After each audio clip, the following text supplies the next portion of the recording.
Welcome to Purpose City, Stories of Humanity in Action, sponsored by Executive Wealth Management. Guests on Purpose City do not necessarily reflect an endorsement of Executive Wealth Management. Kurt, when you're 6'9", and your siblings, which you've had several, as you know, well aware, they're all above the average 6 foot. What are their 6'7", 6'6", 6'1" sister, a 5'11" sister. We did have one runt at a litter, right? She was only 5'6". Yeah. She was our track runner.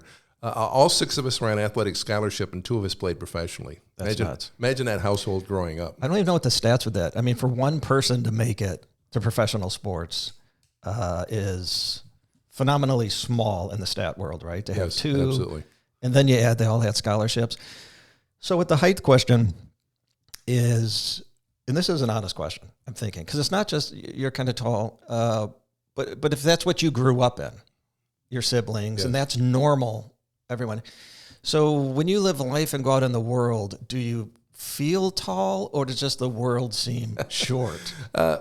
First of all, I always tell people I'm 4 foot and 33 inches. Right? Oh, right. I don't tell them right off the bat. They got to earn it, right? I get ass off, and then it's 4 foot and 33 inches.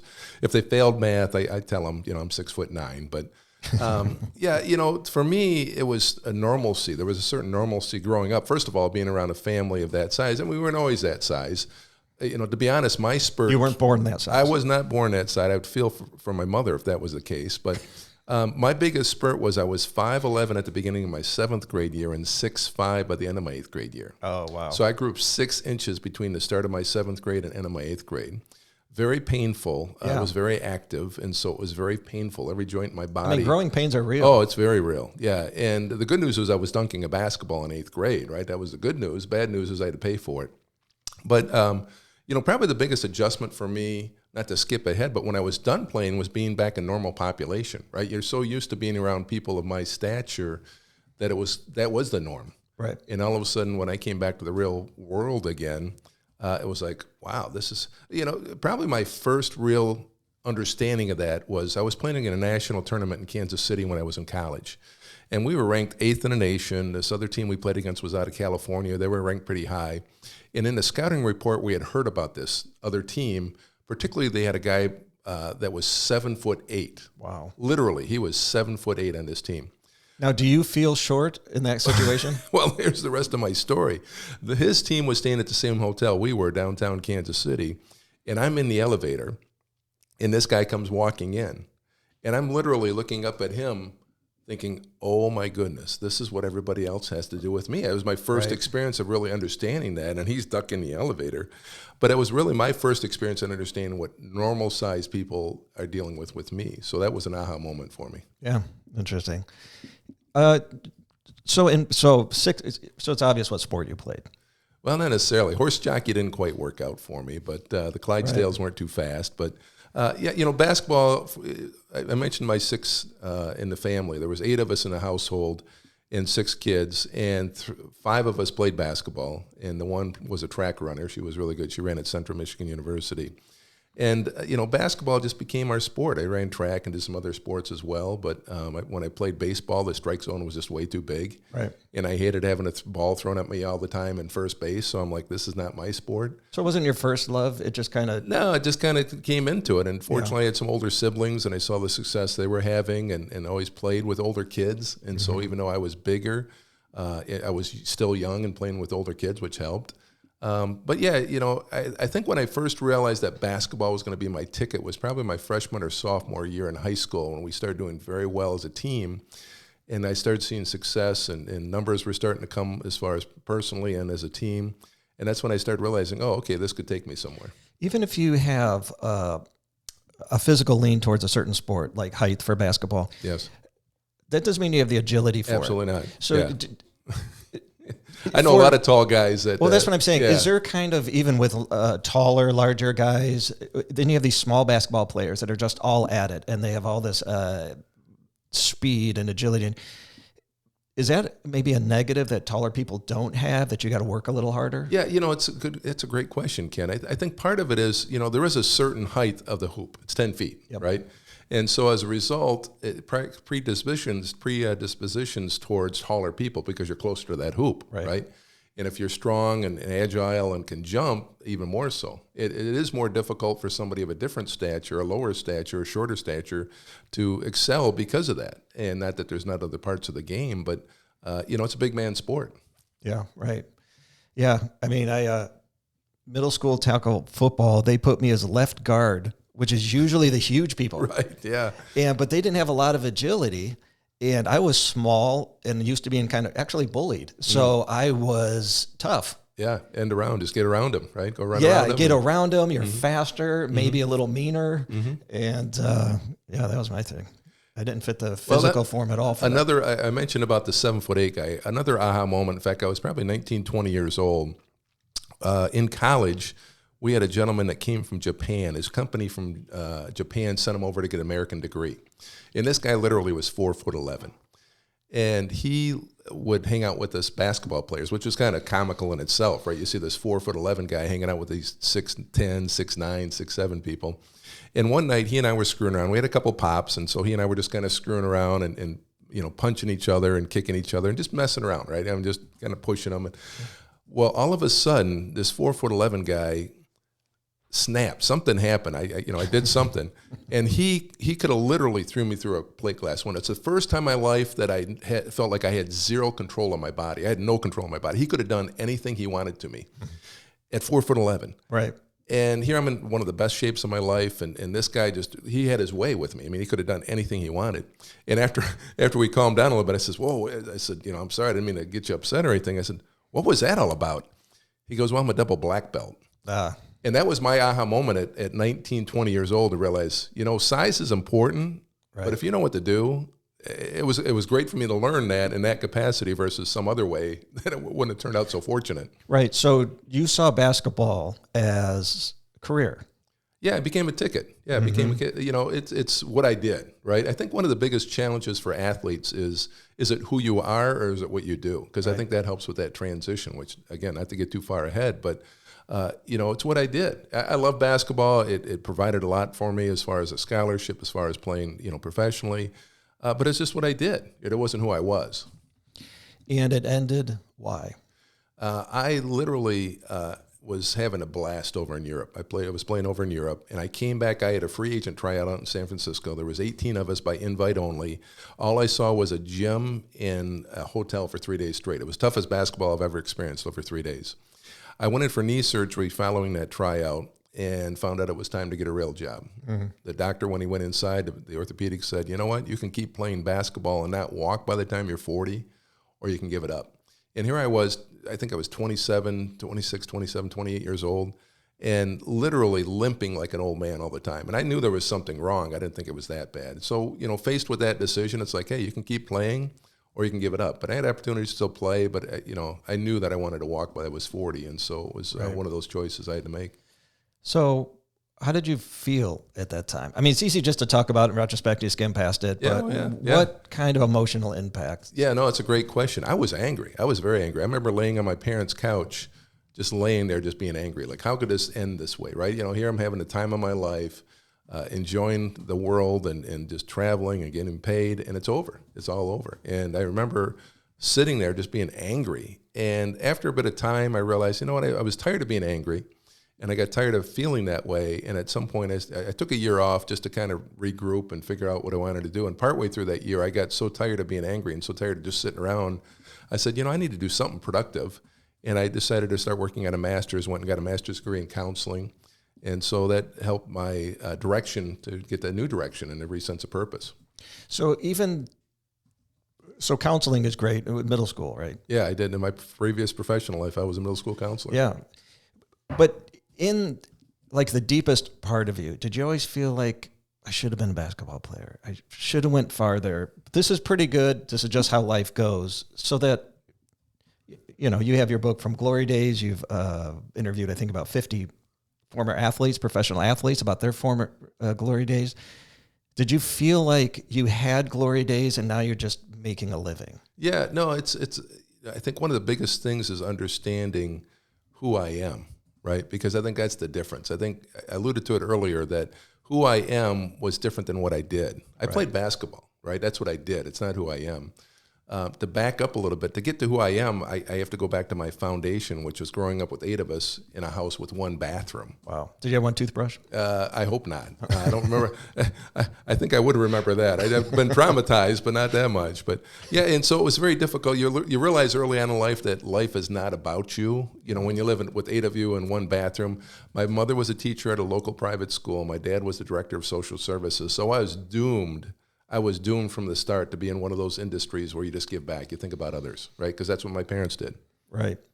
So what led you from then middle school counselor, which is noble, back into doing something with professional sports, producing television shows, writing books about other professionals' glory days? Well, it was 4 o'clock in the morning. I think it was 3 or 4 o'clock in the morning. It was one of those aha moments. Literally, I woke up middle of the night and it was crystal clear. I had the thought, and like I tell kids or anybody, every good movie, every good TV show, every book starts with one thing, and it's an idea. And at 3 o'clock in the morning, I had this idea that wouldn't it be neat to sit down with other former professional athletes and hear about their transition after pro sports, and more importantly, how they recreated their success. And that spawned the idea of my book, From Glory Days. And so I interviewed 20 former Detroit Pistons, Tigers, Red Wings, and Lions. Being here in Detroit, I thought, okay, let's start here in Detroit. I interviewed these 20 different Hall of Famers, everybody from Dave Bing to Allen Houston to Lem Barney to Jim Northrup, Ted Lindsay. I could go through the whole list. And so I sat down with them and talked about not just the glory days. We talked about that transition from sports, which is very real. 100% of professional athletes ultimately lose their job. Right. Undeniable fact, 100%. Right. And so 100% of people listening or viewing this watch podcasts. There you go. Or listen. I would hope so. And so that's a good stat to know. But when they got done with their sports, how did they recreate their success? So those were the target of who I interviewed for the book. The book ended up doing well. It became a regional bestseller. My agent and I at that time said, boy, this is bigger than the book. Let's create a TV show. So we literally created a TV show based on the concept of the book, did 9 interviews in season 1, where we interviewed former professional athletes about their life after pro sports, how they recreated their success. And it just continued from there. We've done 4 seasons, won an Emmy in season 4 from my interview with Rocky Bleier in Pittsburgh, and we continue to scale it. So what I appreciate about what you do is it's not just going back and reminiscing about the good old sports days and the home runs that were hit and all this. It encourages people in their personal lives, businesses, and that not to live in your glory days. Give some more stats about about what it's like after a professional athlete. We see their glory days, but we don't see what happens after their glory days. Yeah, I'm so glad you asked that, Ken, because my production company, Glory Days Productions, looks to inspire others through the stories of highly successful people that live a life of significance. Right, that's our mission. And when you talk about pro sports, 100% of professional athletes ultimately lose their job. 25% of NFL players are bankrupt within the first year out, 25%. 78% of NFL players are broke within 2 years. 60% of NBA players within 5 years are broke, and there's up to an 80% divorce rate. Right.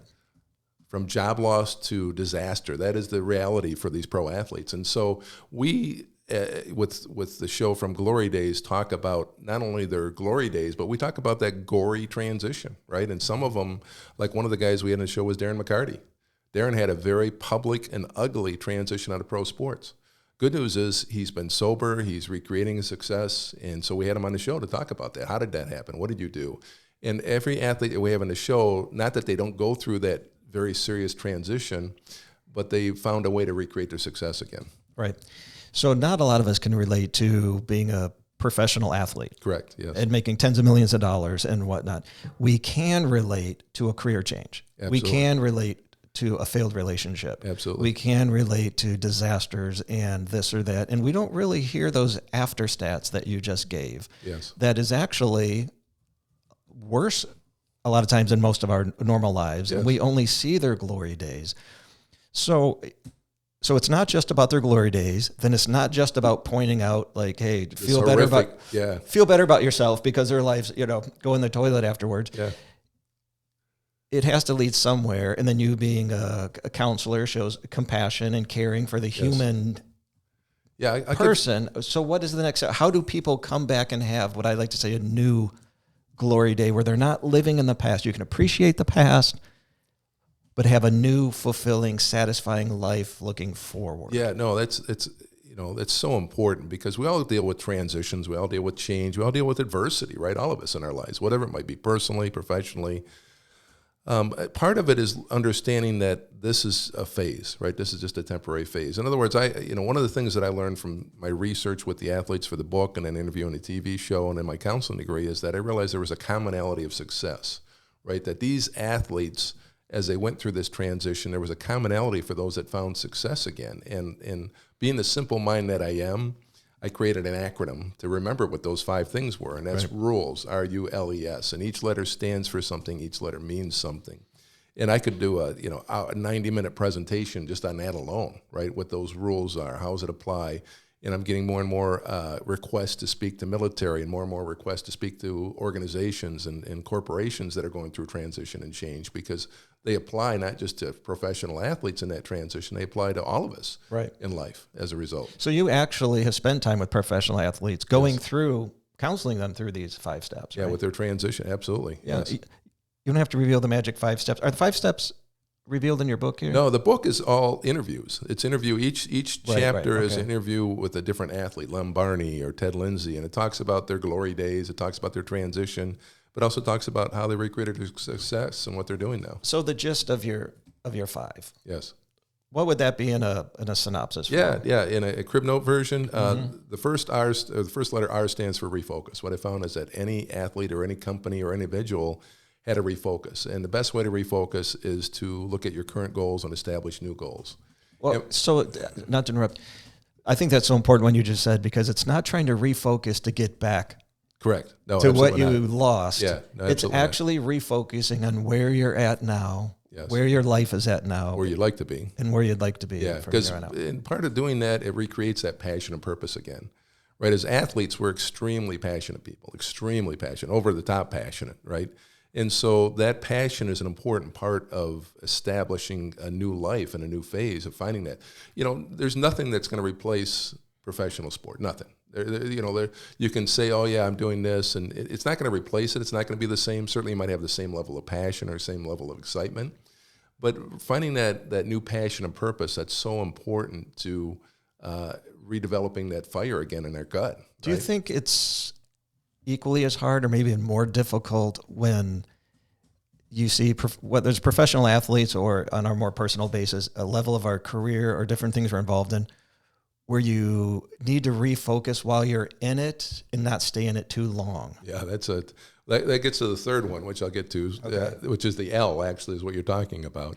So the R is refocus. The U is use a network. What I found is that, as an athlete, you have a vast network of people around you, and using and tapping that. I contacted you on my LinkedIn. Absolutely. Yeah, absolutely. Tapping into that network of people. And I always tell people, I'm not talking about using and abusing people, but once you have your refocus, you know which direction you want to go. It's tapping in your network to say, hey, listen, this is where I'm heading. How do we create a win-win between us? Sure. Right? And so tapping that network is very important. Again, I could go 90 minutes on this alone. The L is letting go, which bar none is the most difficult for professional athletes and for a lot of us, actually. Right. And that's what you were just alluding to, was that letting go part. When do you know that, boy, I should start letting go of something? And everybody's different. Everybody's pattern, I've talked to some professional athletes that 15 years later still feel like they could still play. Right. They didn't let it go. Then they hurt themselves. And I've talked to others that a week after they got cut, I sat down with the former Detroit Tiger pitcher that got released after spring training, and a week after he and I sat down, he was done. He let go, he moved on, he's doing very well. And so everybody's different, but it's such an important part of moving forward, whether it be from sports or whatever it is, letting go, right? And so that's the L. The E stands for execute. In other words, what I've discovered is that this process of transition and change isn't a one and done. You got to continue to execute. And again, I can go a lot deeper into that. A great example of that is a gentleman that I interviewed that was a Hall of Famer out of Washington, D.C., basketball player, went on to Syracuse, became a Hall of Famer in college, went on to be a number 1 draft pick by the Detroit Pistons, went on to become an NBA Hall of Famer, went on to build a $500 million a year business. He went on to then become mayor of Detroit, and they've been continued to execute over and over and over again. So it's not a one and done, right? Yeah. I just don't transition once. I continue to execute. And that's so important. And the S, the last letter in the acronym of RULE, stands for someone. What I've discovered is having a mentor, so to speak, a person that helps you get to where you want to be. Once you have that refocus and go through those other steps, understanding there's one person in particular that can be like a mentor to you. Have you had mentors? I've had lots of mentors on different phases of my life, right? Depending on what phase I was involved with. I have producers right now that are my mentors from the TV production side of it. One of the guys is a former producer of the movie Rudy, you know, the movie Rudy. Yes. He's in Orange County, California, and he and I connect, and I consider him one of my mentors to learn from and help me connect. I mean, he's in his 70s now and has nothing to prove, as he says, other than helping others, and so he'd be one of mine professionally. So I have here, I actually looked it up. I heard you interviewed and you're talking about the All Glorious Fleeting story from history. Share that. I love history, not just sports history, but history in general. And so one of the analogies that I like to use is from the Roman Empire, right? For anybody that studies the Roman Empire, when these generals came home from their conquering lands, right? These generals would come home back to Rome and have their plunder and everything that they got from these conquering lands. They always had something called a campaign. It was a big parade. It was basically like the Super Bowl parade of today. In other words, they would come back to their home in Rome, and it was a big parade. They'd be on their chariot. It was such a big deal that even their kids were dressed in white and be on other chariots behind them. But one of the things you can read about in history, it's just true, that as these generals are going through the streets of Rome, getting all these accolades about all these big triumphs that they have somebody whispering and chirping in their ear the whole time, all glory is fleeting. Yeah, that's crazy. All glory. So in other words, great, you did this, what's next, right? Yep. And that's just an attitude to have. And I love that story. I love that part of history, and I think it's applicable very much so today still. Oh, it definitely is. I like that. I was looking up to see if I could find another one. I can't outdo that one, but I found one. And if you want, I'm going to read it. Please. What I got Please. This isn't just, hey, I found this on different websites, stated different times. Former Secretary of State James Baker. Remember James Baker? Yes. Once said, someone asked me what was the most important thing I had learned since being in Washington. I replied that it was the fact that temporal power is fleeting. And here's his little quick backstory on that. Baker went on to observe that once driving through the White House gates, he saw a man walking alone on Pennsylvania Avenue, and he recognized him as having been the Secretary of State in a previous administration. There he was alone. No reporters, no security, no adoring public, no trappings of power, just one solitary man alone with his thoughts. And that mental picture continually serves to remind me of the impermanence of power and the impermanence of place. 100%. Yeah, 100%. It's one of the biggest challenges for athletes that I hear is they say it gets so quiet, right? The phone stops ringing. Yep. And one of the Red Wings I interviewed, he was funny about it. He says, why is it when I'm making all this money, everybody gives me free food, free cars, free suits, but then when I'm not making all this money, I have to pay for everything. Right. And it's kind of that attitude that all of a sudden it's like, wow, it's reality, right? I call it reality is what it is. Yeah. So I'm not trying to sum up your career and all this, but I just love the whole theme of it's fun, especially for sports fanatics, to see their stars, to hear their stories. Yes. But frankly, you can get that in other venues. Absolutely. Right? Yeah. But then to hear their struggles. Yes. And to be able to relate to their struggles. Yeah, humanizes them. Humanizes them. That's the goal. An audience watches our shows and they look at it and say, wow, I didn't know he went through that. And I can relate, right? Yep. Probably one of the most I've had a lot of impactful stories. One of them was a guy by the name of Charlie Batch. Charlie Batch was a quarterback in the NFL. He was at Eastern. He's from Pittsburgh originally. He was at Eastern Michigan University. It was a funny story how he ended up there. He's like, I never even knew where Ypsilanti was, right? But they were the only one to offer me a scholarship, basically. So I went to Eastern. Charlie Batch's junior year at Eastern Michigan, he got a phone call from his mom back in Pittsburgh. And his mom said, hey, listen, you got to come back home. And he's like, well, Mom, I'm right in the middle of school, football workout. She's like, no, you need to come home now. And he's like, well, Mom, what's going on? And she finally opened up on the phone and said, your 17-year-old sister was just murdered by a gangbang-related shooting, drive-by shooting. Wow. So Charlie talked to the coaches at Eastern Michigan University, said, I got to go home, help bury my sister, help my mom. I don't know if I'm going to be back. I may not be back. So he went home, buried his sister. Mom's like, nope, go back to Eastern, finish your degree, finish your career. broke every quarterback record at Eastern Michigan after that, got drafted by the Lions and traded to Pittsburgh, won 2 Super Bowls with Pittsburgh. And this is where the story goes, and this is why I bring it up, is that Charlie to this day now has a foundation where he has inner city kids involved with sports and education to get them off the street. Right. And he said, if I can save one life and honor my sister, this is worth it, what I'm doing here. And so those are the kind of stories we want to get out there that people don't know about. And it also helps people understand, yeah, I can turn a tragedy into triumph. I mean, Eric Kippel's another great example, right? A very public, very ugly transition because of his own personal situations and then his son. And he turned that tragedy and turned it into a triumph now and travels all over talking about depression and helping people and advocating. Right. I want to go back to one of the statistics you said, 80%? Up to 80% divorce rate, yes. Divorce rate. Yeah. So this can't just be that they were gold diggers or they just wanted to be sitting in the stands and now their season tickets are gone because what's going on there? Yeah, well, the divorce rate, people say, oh, they're out cheating on their wives. Yeah, some of them are, but imagine this, like I tell people, I don't care how much money you make. If you go and take a 95% pay cut while you're all of a sudden not on the road. I mean, these guys are on the road 6 months out of the year. Mm-hmm. So you go from not being on the road anymore to toe-to-toe with your spouse with a 95% pay cut. Right. What marriage would survive that? Yeah. And that's the reality, right? They take a 95% pay cut. They go from being on the road every day to all of a sudden they're toe-to-toe with this big pay cut. And it's, that's probably the main reason why there's such a high divorce rate as a result. Yeah, that's crazy. So you announced big news lately. Yeah. We just publicly went with the fact that I'm no longer hosting the show. We've done 4 seasons.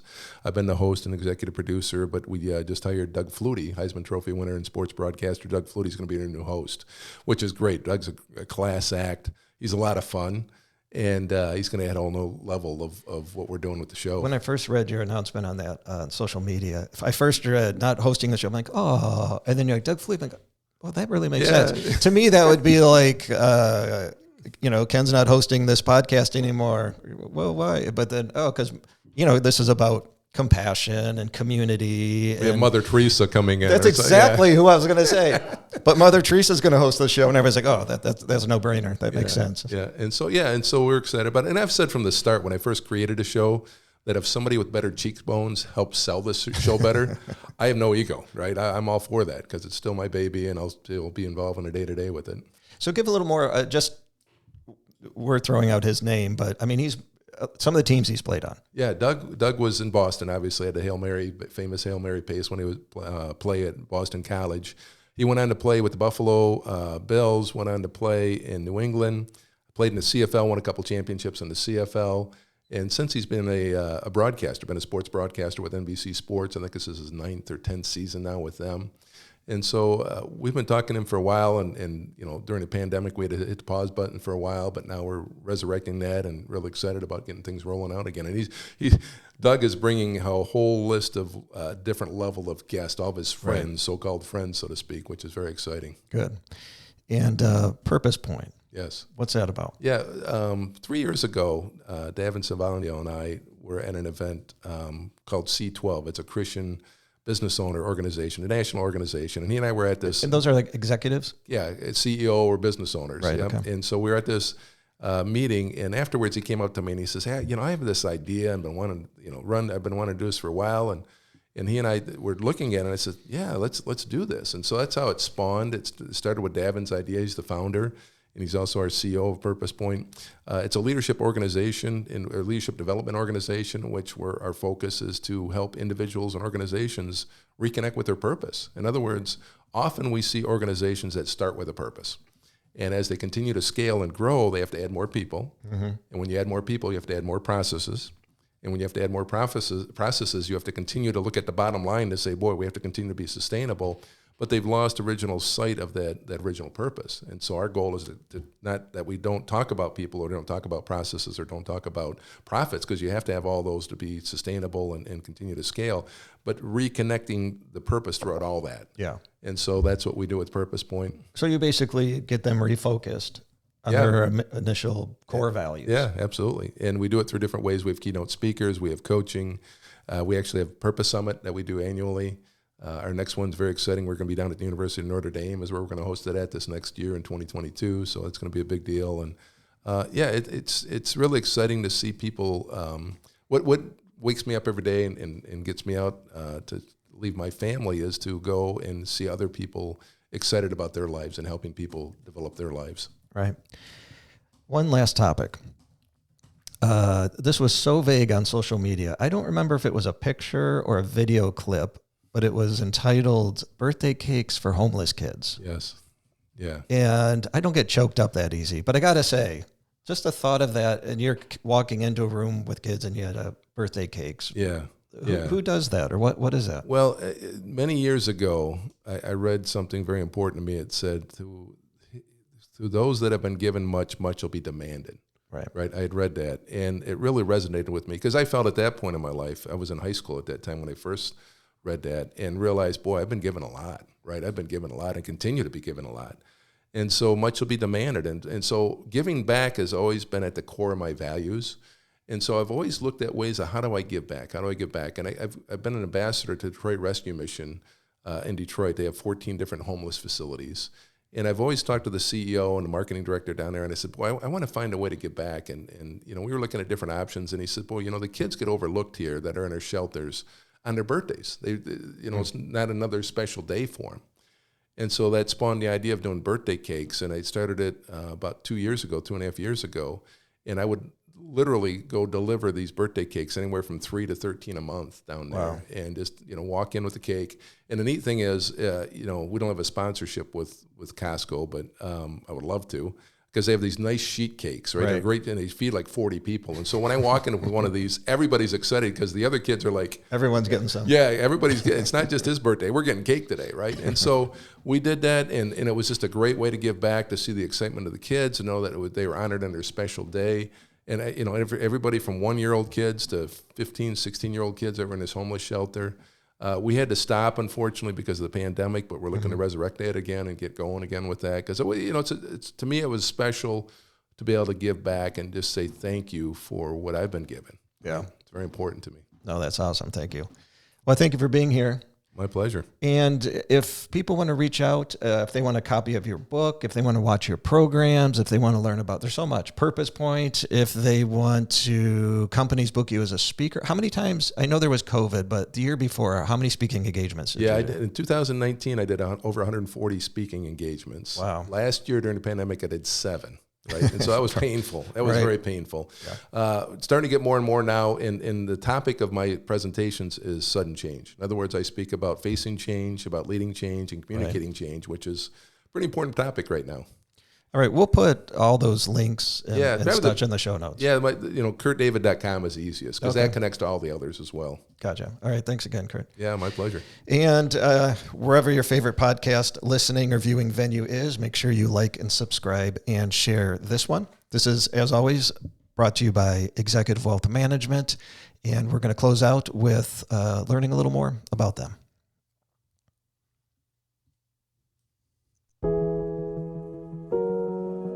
We are in a period of time of intense and continuous change. People who want to build wealth need to know that an investment philosophy and process is critical to any long-term investment strategy. So clients, when they're looking at their portfolios and they're seeing the markets move in a very negative fashion or even in a positive fashion, we want to make sure that we're taking advantage of what the markets are doing. So we're building, we're defending, and then we're advancing that strategy. Through compassionate growth, we build, defend, and advance.